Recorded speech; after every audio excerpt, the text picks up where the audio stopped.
So from an astrological perspective, emotions are water, right? And the socialization sphere is air. And so air and water are really, they're good buddies, right? But the air doesn't have the ability to actually penetrate the water. It doesn't, the air can be whipping, it can be really blowy outside. It can be really stormy. And that can cause the water to get choppy. And vice versa, if the water's choppy, you can understand that the air is going to be moving quickly. So there's a simpatico there. But as far as interpersonal dynamics,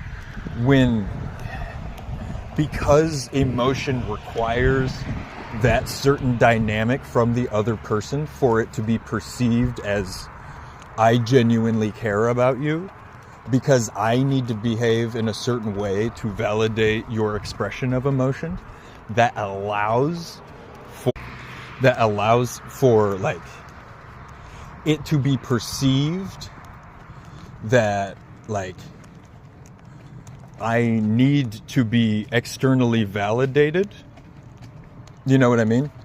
Like people have to respond in a validating way to my emotions, otherwise those are wrong emotions.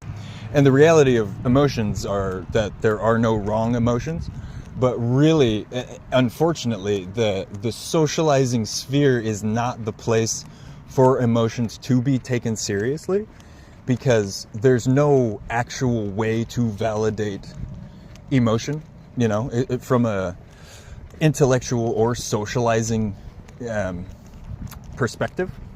So like, if you're bringing a bunch of emotional content to a situation and you're in a group, everyone just essentially has to take your word on it, and that is not what the socializing sphere is for.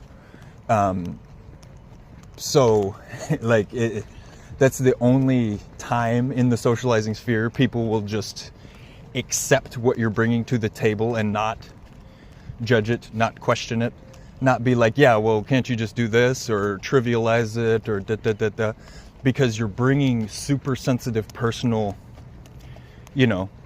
content and like perception to the realm where that is seen as a manipulation device, right?